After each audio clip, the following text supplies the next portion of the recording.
Today we will learn principles of communication. Principles of communication क्या होता है? Principles of communication में हम main 7 C's of effective communication जो डिज़ाइन किए गए हैं वो देखेंगे. The concept of 7 C's of effective communication first appeared in businesses where time is precious and there is no room for mistakes done out of misinformation. The 7 C's stand for 7 essential principles of communication, starting with the letter C. Now, हम उसको बारी बारी सारे C's को देखेंगे कि which are those C's. The first one is completeness, second is conciseness, third is consideration, fourth is concreteness, fifth is clarity, sixth is courtesy, seventh is correctness. अभी हम completeness को डिटेल में देखेंगे. Completeness of facts is vitally necessary in business communication. The message should convey all facts required by the audience. Incomplete communication can lead the receiver to misinterpret the message. What it means is कि जब भी आप किसी को message pass on करते हो, अगर उसमें आपने सारी डिटेल्स नहीं इंक्लूड की है तो सामने वाला पर्सन उसको मिस इंटरप्रेट करेगा और मिसकम्युनिकेशन हो सकता है. So it is very important कि आप जब भी किसी को मैसेज पास ऑन करते हो उसमें हर छोटी सी छोटी डिटेल जो ज़रूरी है सामने वाले पर्सन के समझने के लिए वो सब चीज़ों को आप इंक्लूड कर दो, and that is known as completeness. Principle of completeness. It's cost saving as no additional cost is incurred in conveying extra message if the communication is complete. What it means is कि जब भी आप कोई भी message किसी को pass on करते हो, अगर आपने उसमें कोई एक्स्ट्रा थोड़ी इन्फॉर्मेशन डाल दी है, it's not going to cost you anything. In fact, sometimes it can save you a lot of time, energy and money. To give you example, let's say अगर कोई मल्टीनेशनल कंपनी को बहुत बड़ा order मिला है जिसको 2 days में complete कर देना है, बट जब वो ऑर्डर के लिए जो प्रोडक्ट्स चाहिए थी वो मंगाने के लिए आपने फ़ोन किया और आपने डेडलाइन मेंशन नहीं की, तो सामने वाले पर्सन को वो कंप्लीट मैसेज नहीं मिला और उन्होंने उसका कुछ इंटरप्रिटेशन किया and the order got delayed. Now ये जो सारा कन्फ्यूजन हुआ उसमें बिजनेस को काफ़ी बड़ा नुकसान हो सकता है. Sometimes it can cost you in millions and billions as well.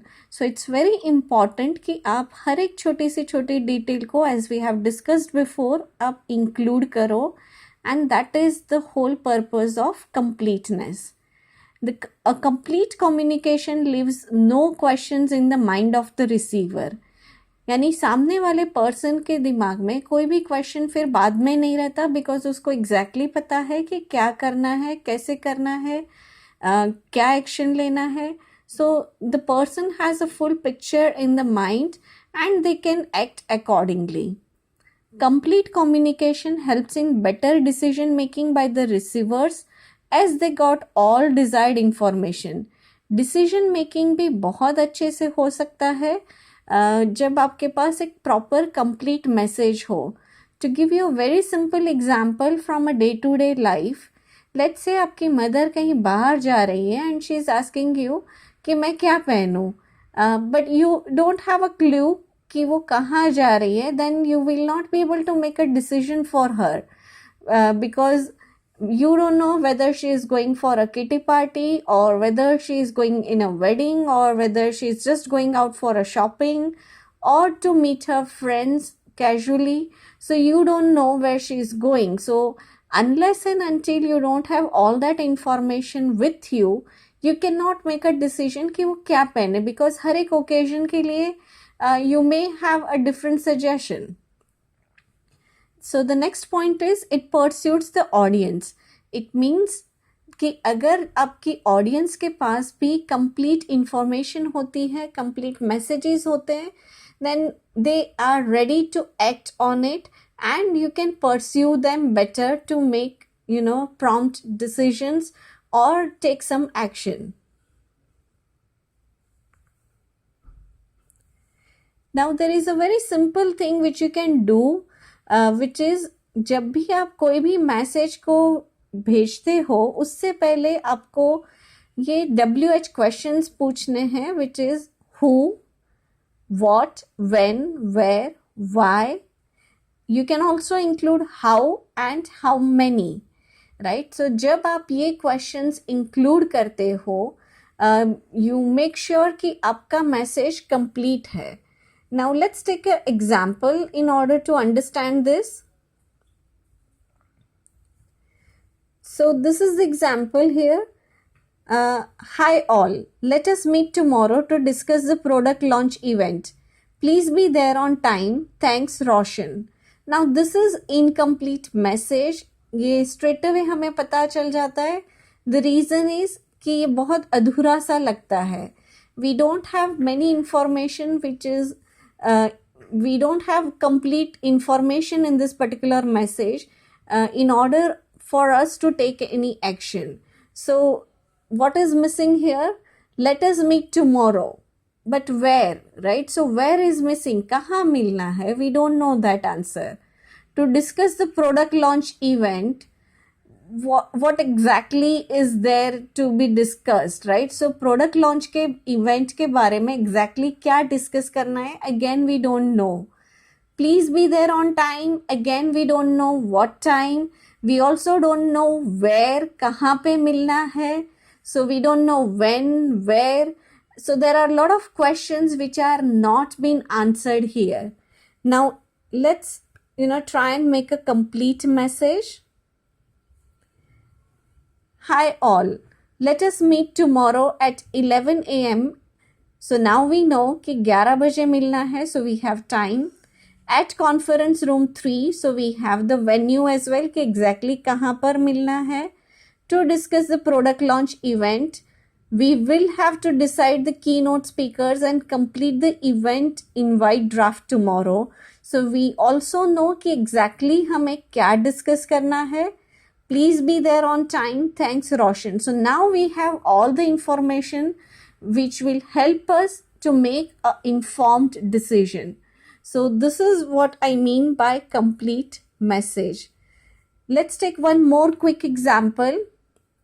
Let's say आपको कोई होटल का banquet room book करना है. You need to specify again what, यानी कैसा आपको room चाहिए. Location, like अगर उनके मल्टीपल लोकेशन पे होटल है, यू नीड टू स्पेसिफाई कि कौन से लोकेशन वाला होटल आपको बुक करना है. स्पॉन्सरिंग ऑर्गेनाइजेशन, यानी कोई अगर उसको स्पॉन्सर कर रहा है, you need to mention that beforehand. Date and time, आपको ये स्पेसिफिक बताना पड़ेगा कि कब आपको चाहिए, कितने बजे चाहिए. When, right. Event, why, like आपको क्यों चाहिए, बिकॉज हर एक इवेंट के लिए उनका अरेंजमेंट डिफरेंट हो सकता है, सिटिंग अरेंजमेंट डिफरेंट हो सकता है, डेकोरेशन अलग हो सकता है, फूड चॉइसेस अलग हो सकती है. So you need to specify in detail कि आपको एग्जैक्टली कौन से इवेंट के लिए चाहिए, and other necessary details as in how. So आपको और भी जो एक्स्ट्रा चीज़ें चाहिए वो सबको भी आपको इंक्लूड करना पड़ेगा उसमें, and that is known as complete message. Conciseness, how to say more with fewer words, यानी कम शब्दों में ज़्यादा से ज़्यादा किस तरह से बताया जाए. Conciseness को brevity भी कहा जाता है और कई बार कुछ लोग उसको precise भी कहते हैं. So brevity in expression effectively wins the attention of the reader. A message must include everything necessary and exclude anything unnecessary. However, conciseness must not be attended at the cost of principles of completeness or clarity. What it means is कि message को हो सके उतना छोटा करना चाहिए, कम से कम words में उसको कहना चाहिए, but at the same time हमें ये बिल्कुल ध्यान रखना है कि जो कंप्लीटनेस है, यानी आधा अधूरा मैसेज नहीं होना चाहिए और क्लियर भी मैसेज होना ज़रूरी है. सो क्लैरिटी को भी कॉम्प्रोमाइज़ नहीं करना है, but what it means is कि हो सके उतने कम वर्ड्स में हमें हमारी बात को एक्सप्रेस करना ज़रूरी है. प्रिंसिपल ऑफ कंसाइजनेस ये कहता है include only relevant facts and avoid repetition. What it means is कि जो भी रेलेवेंट फैक्ट्स है उसको आप इंक्लूड करो, बट अननेसेसरी जो रेपिटेशन है यानी कि बार बार अगर आप एक ही चीज को दोहरा रहे हो तो उसको थोड़ा कम कर सकते हो आप, रिपीटेशंस को कम कर देना है. ऑर्गेनाइज द मैसेज वेल यानी मैसेज को अच्छे से ऑर्गेनाइज करो. Concise communication provides short and essential message in the limited words to the audience. यानी हो सके उतने कम वर्ड्स और जो बिल्कुल ज़रूरी है उतने वर्ड्स में मैसेज को ऑडियंस तक पहुंचाना, that is concise communication. Concise message is more appealing and comprehensible to the audience. जो ऑडियंस है उनको बहुत अच्छा लगता है जब भी मैसेज कंसाइज होता है. If you put extra and irrelevant words people might get bored. यानी लोगों को बोरिंग लगती है आपकी बातें जब आप बहुत ज़्यादा एक्स्ट्रा वर्ड्स और अननेसेसरी वर्ड्स को इंक्लूड करते हो. Now let's take an example. Hi Susan, I think we need to talk about the CSR campaign. I mean, the one which we need to do as a quarterly exercise. I think it is a great way of enhancing our brand image. Basically, it would just be a visit to an orphanage, but we can sort of do other things too. For instance, we could take the kids out for a short trip to a nearby park or zoo. Let us sit and talk tomorrow. Regards, Jennifer. Now, इस message को अगर आप ध्यान से देखते हो, right, it says here, I think we need to talk about the CSR campaign. I mean the one which we need to do as a quarterly exercise. Now, ये पूरा सेंटेंस जो सेकेंड सेंटेंस है उसको आप avoid कर सकते हो if you just add the word quarterly here, right? So, quarterly CSR campaign अगर आप लिख देते हो तो ये सेकेंड सेंटेंस बिल्कुल आप अवॉइड कर सकते हो, उसको हटा सकते हो. The other thing you can remove is let us sit and talk tomorrow. Now this is little unnecessary here कि उसको भी आप अवॉइड कर सकते हो, उसको आप हटा सकते हो. इवन आप ये सेंटेंस को भी हटा सकते हो. Basically it would just be a visit to an orphanage, but we can sort of do other things too. Now sort of do other things too ये बहुत वेग वर्ड्स हैं जिसका कोई ज़्यादा मीनिंग में कंट्रीब्यूशन नहीं है. सो इन वर्ड्स को आप हटा सकते हो. सो लेट्स हैव अ लुक कि हम इसको कैसे बेटर बना सकते हैं. सो हाय सुजन, I need to discuss the quarterly CSR campaign with you. So as we discussed before, हमने दो सेंटेंस में से यहाँ पे सिर्फ एक सेंटेंस बना दिया. Let us take the orphanage kids out this time to a nearby park or zoo instead of just visiting them. So ये भी हमने बिल्कुल प्रिसाइज कर दिया यहाँ पे. This will help enhance our brand image. We'll talk in detail tomorrow. Regards, Jennifer. So I hope the concept is clear now कि हमें हो सके उतने कम वर्ड्स में उसको डिस्क्राइब कर देना है and that is concise. Consideration. Consideration means preparing every message keeping the receiver in mind. यानी रिसीवर को ध्यान में रखते हुए मैसेज को बनाना. While encoding the message, the sender should try to put himself in the place of the receiver. यानी जब भी आप मैसेज को बना रहे हो उस टाइम पे आपको अपने आप को रिसीवर की जगह रख के महसूस करना है, अपने आप को सोचना है कि उसको क्या लगेगा, उसको कैसा फील होगा. You need to keep in mind the desires, the problems, emotions, feelings and possible reactions of the receiver should be considered duly. यानी सामने वाले पर्सन का क्या रिएक्शन होगा, किस तरह का वो रिस्पॉन्स करेगा, उसके इमोशंस किस तरह से चल रहे हैं, उसके फीलिंग्स कैसी है, उसके प्रॉब्लम्स क्या है, उन सब चीज़ों को आपको ध्यान में रखना है. Give the receiver situation highest priority while drafting message. यानी जब भी आप मैसेज को बनाते हो तो रिसीवर की जो सिचुएशन है उसके हिसाब से आपको अपने मैसेज को ड्राफ्ट करना है। यानी हर बार आपको सामने वाले पर्सन के बारे में पहले सोचना है। Use you viewpoint instead of I और we viewpoint. What it means is कि सामने वाले पर्सन को आप पहले ध्यान में रखो, फिर अपने बारे में सोचो और अपने बारे में बताओ। एंड इवन आप जब मैसेज भी ड्राफ्ट करते हो तो सामने वाले पर्सन का क्या फायदा है, उसको क्या बेनिफिट है उस बात से, ये सारी चीजों को ज्यादा से ज्यादा हाईलाइट करो इंस्टेड ऑफ कि मुझे क्या करना है, मेरा इसमें क्या फायदा है, right? So instead of focusing on I, focus on you. Avoid insensitive words like you have failed to. So जो negative, impolite, strong words जो हैं, या तो ऐसे words कि जो सामने वाले person को बुरा फील करा सकते हैं, वैसे words को avoid करना बहुत ज़रूरी है। Show reader benefit और interest, यानी रीडर को आप उसके बेनिफिट दिखाओ कि उसका क्या फ़ायदा है उसमें, उसका क्या इंटरेस्ट है उस पर्टिकुलर चीज में, then that will help you more.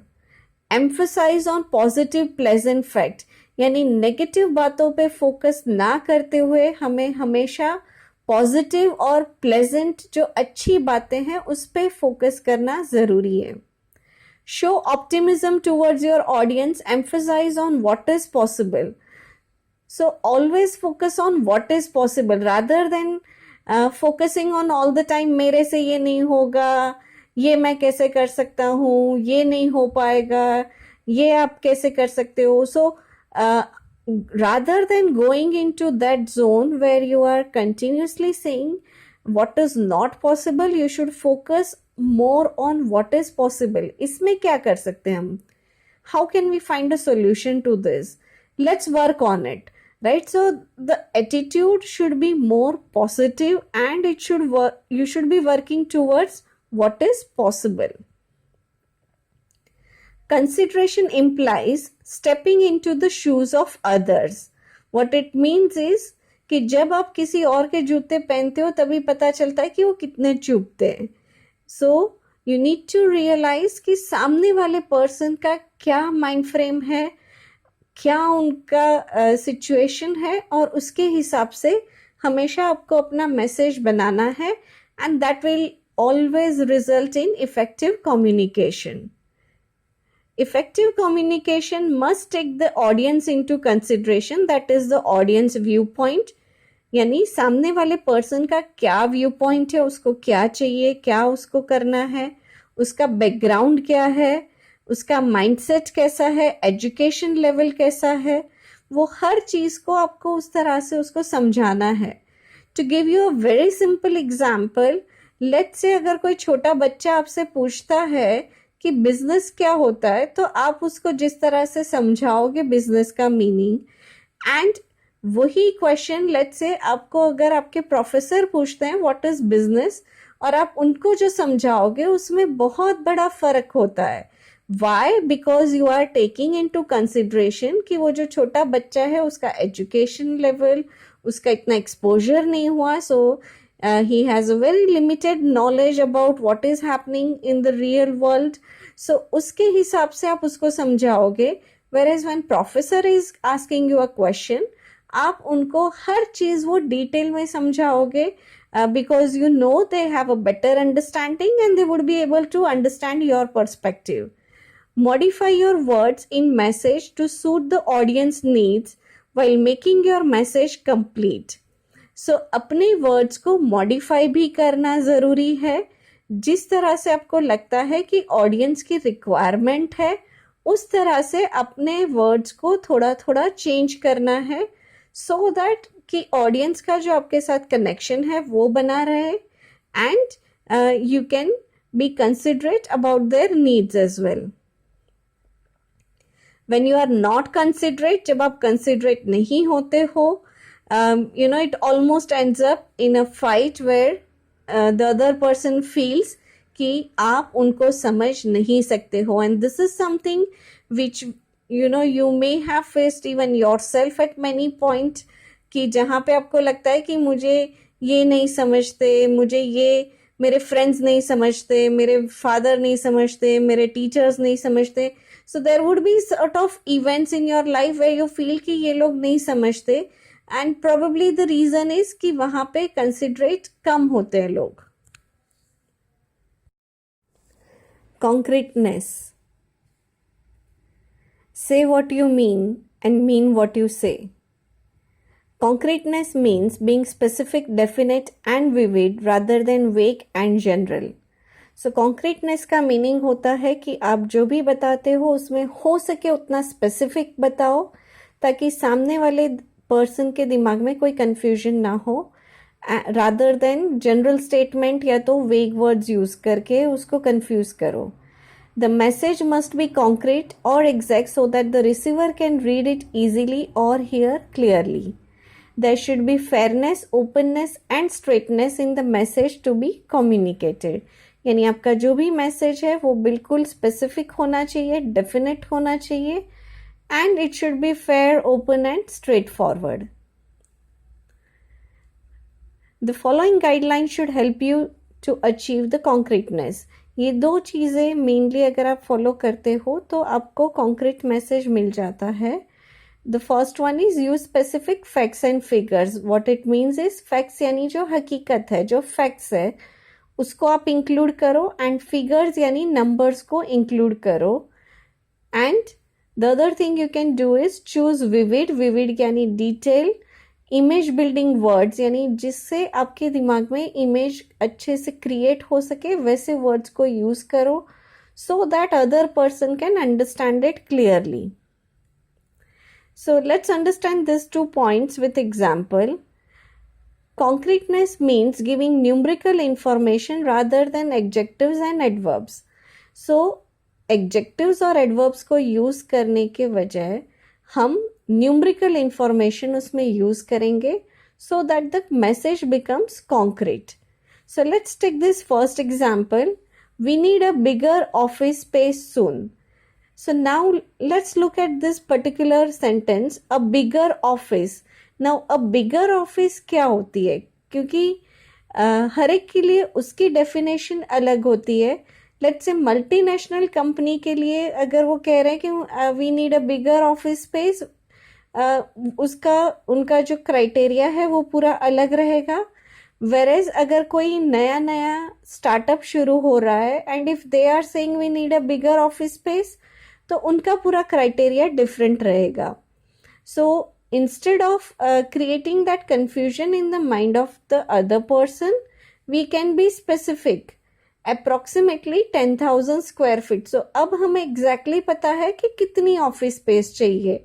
So rather than using a word like a bigger we can be specific, and यहाँ पे हमने फिगर्स यानी नंबर्स यूज किए हैं. Again soon is a very vague word. soon भी हर एक के लिए अलग अलग हो सकता है. किसी को 2 दिन में चाहिए, किसी को 1 हफ्ते में चाहिए, किसी को 1 महीने में चाहिए, किसी को couple of months में चाहिए. And soon would be different for everybody. So instead of again being vague about it, you can be specific by saying by end of November. So सामने वाले पर्सन को भी exactly हर चीज पता है और उनके सामने हर एक वो फैक्ट रख दी है आपने जो वो अप्लाई कर सकते हैं, and they can work on it. Let's take one more example. A lot of customers filed return and refund for our products today. Again, a lot of customer would be different for everybody. As I said before कि multinational company के लिए may be hundreds of customers भी कम हो, and अगर कोई छोटी company है तो उसके लिए 10 कस्टमर भी बहुत ज़्यादा हो सकते हैं. So it depends on the company and the size of the business when we use words like a lot of. So instead we can again be specific by saying 20 customers filed return and refund for our products today. So अब हमें exactly पता है कि कितने customers ने ये file किया. So I hope the concept is clear. Clarity. Clarity means no confusion. Principle of clarity. The idea or thought that the sender wants to transmit must be clear enough to be understood by the receiver. Clarity का meaning होता है कि आपके ideas और thoughts बिल्कुल clearly transfer होने चाहिए and receiver उसको अच्छे से समझ पाना चाहिए. Clarity of thoughts and ideas enhances the meaning of message. अगर आपके थॉट्स और आइडियाज़ क्लियर है तो वो अच्छे से सामने वाला पर्सन उसको समझ पाता है. अगर आप खुद ही क्लियर नहीं हो कि आपको क्या मैसेज भेजना है, क्या कहना है, if you are confused yourself, you won't be able to transfer a clear message. So it is very important that you transfer a clear message. Avoid ambiguous words and jargons. जो double meaning words हैं या तो आपको लगता है कि सामने वाला पर्सन इस वर्ड को समझ नहीं पाएगा, वैसे वर्ड्स को यूज़ ना करें. एंड जार्गन्स यानी कि जो फील्ड स्पेसिफिक वर्ड्स यूज़ होते हैं. सो फॉर एग्जांपल अगर डॉक्टर्स जो होते हैं वो अपनी लैंग्वेज में कुछ बताते हैं तो जो लेमैन है या तो जो कॉमन पर्सन है वो उसको समझ नहीं पाएगा, right. So it's very important कि जब भी आप अपने मैसेजेस को पास ऑन करते हैं तो उसमें वर्ड्स ऐसे हों जो सामने वाला पर्सन उसको अच्छे से समझ पाए. Use short and effective sentence and paragraphs, यानी बहुत लंबे लंबे पैराग्राफ्स यूज़ ना करते हुए शॉर्ट पैराग्राफ्स को यूज़ करें. एंड सेंटेंस फॉर्मेशन आपका इफेक्टिव होना चाहिए ताकि मैसेजेस क्लियरली पहुंचा पाए. Avoid excessive use of infinitives. Put appropriate examples, illustration and visual aids where applicable. So जहाँ पर भी आपको लगता है कि कोई पिक्चर या डायग्राम अगर उसमें रखने से सामने वाला पर्सन उसको अच्छे से समझ पाएगा या तो कोई एग्जाम्पल अगर देने से वो अच्छे से समझ पाएगा, then do that so that what you are trying to convey is appropriately transferred. So let's take an example. So we have this message here. Dear Samantha, we will have to meet urgently as our new client wants some changes in the product specifications. We may also need help from the designing team. Regards, Varun. Now this message is not clear. The reason is कि हमें यहाँ पे बहुत सारी चीज़ों का पता ही नहीं है. अवर न्यू क्लाइंट, कौन सा नया क्लाइंट, कौन सी कंपनी का client, we don't know that. We may also need help from the designing team. Again this is not clear कि डिज़ाइनिंग टीम में हमें किसकी हेल्प चाहिए, who is going to help us, right. So it's very unclear message. So let's have a look कि अगर उसको clear बनाना है तो हम कैसे बना सकते हैं.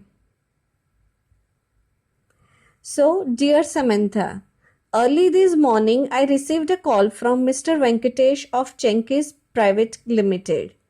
We had already finalized all details with them earlier, but he was requesting to accept some changes in their product specifications.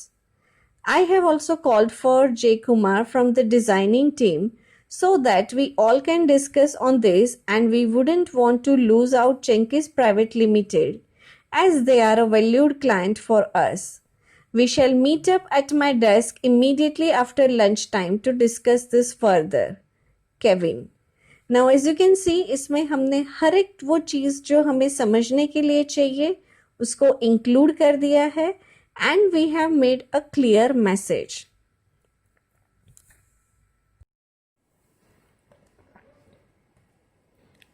Principle of courtesy. Courtesy costs nothing. Courtesy demands a considerate and friendly behavior towards others. What it means is कि जब भी आप किसी को भी message भेजते हो, you should be nice, friendly, and you should have a good behavior towards them. Courtesy in message implies the message should show the sender's expression as well as should respect the receiver. It means कि जब भी आप किसी को message भेजते हो वो respectful होना चाहिए एंड आपको उस तरह से मैसेज भेजना है कि जहाँ पे आप किसी की भी फीलिंग को हर्ट ना करो. Courteous message is positive and focused at the audience. Courteous message positive होता है और उसका फोकस सामने वाले पर्सन पे ज़्यादा होता है. The sender of the message should be sincerely polite, judicious, reflective and enthusiastic. यानी जो भी सेंडर है वो पोलाइट होना चाहिए, उसको ये सोचना चाहिए कि एग्जैक्टली सामने वाले पर्सन पे उसका क्या इम्पैक्ट होगा, and he should consider the feelings and emotions of the other person, and he should be or she should be enthusiastic as well when they are passing on the message. Make use of terms showing respect for the receiver of the message. यानी जहाँ जहाँ पर possible है वैसे words या तो वैसे terms को यूज़ करो जिससे आप सामने वाले पर्सन को रिस्पेक्ट दे सको, and you can show that you are respectful towards them.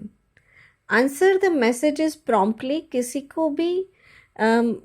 का भी अगर आपके ऊपर मैसेज आता है तो उसको प्रॉम्प्टली यानी स्ट्रेट अवे हो सके उतना जल्दी उसको रिप्लाई बैक करो. Apologise sincerely for an omission और mistake and thank generously for a favour. यानी जब भी आपसे कोई भी गलती हो जाती है then just sincerely accept your mistake and say sorry for that. Whereas अगर किसी ने आपका कोई काम किया है, हेल्प की है, मेक श्योर कि आप उनको इनफ बार थैंक यू कहो and you try and return the favour. So let's take an example. So we have this message here. Hello Rajat. I really do not appreciate how your IT team ignores the request of my team alone. My team is an important function in this organization too, and we have our own IT requirement. Can you ensure that your team responds promptly to my team's request here on? Regards, Samir Shah. Now, if you look into this particular message, यहाँ पर जो पूरा tone है वो बिल्कुल polite sound नहीं कर रहा है. इवन जो मिस्टर रजत है उनको भी रिस्पेक्ट नहीं दिया गया हुआ है in the salutation. So we can make it more courteous message, and let's have a look as in how to do this.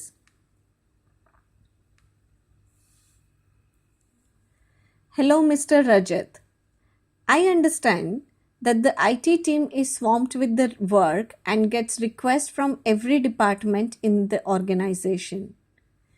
My team, however, is working on a high priority project, and I would greatly appreciate if you could ask your team members to respond to my team's queries promptly and help us complete this project on time.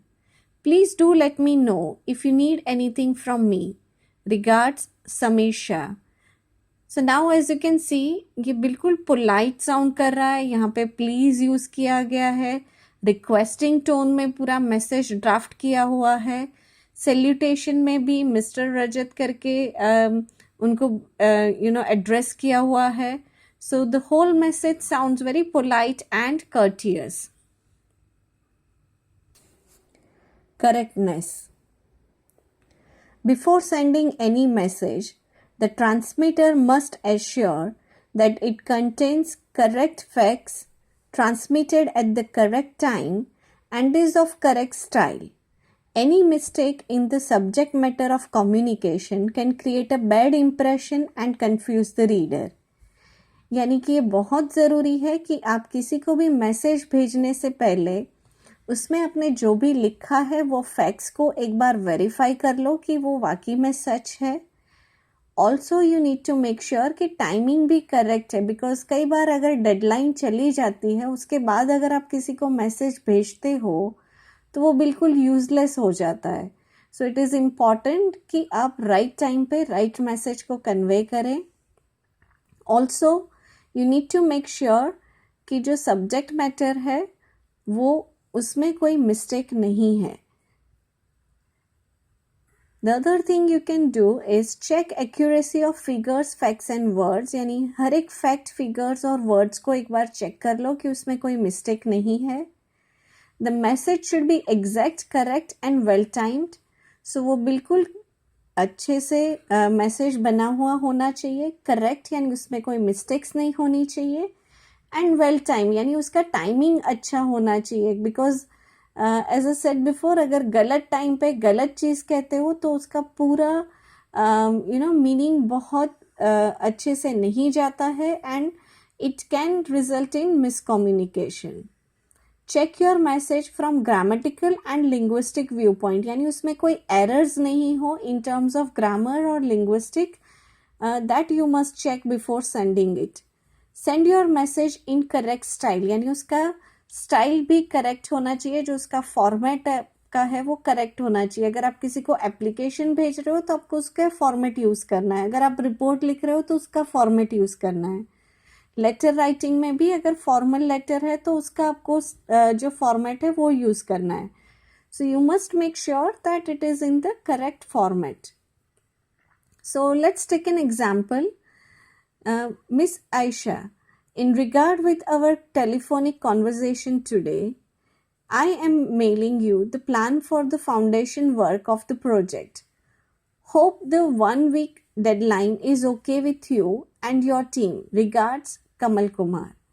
Now as you can see, इसमें already mistakes हमें दिखाई दे रही है.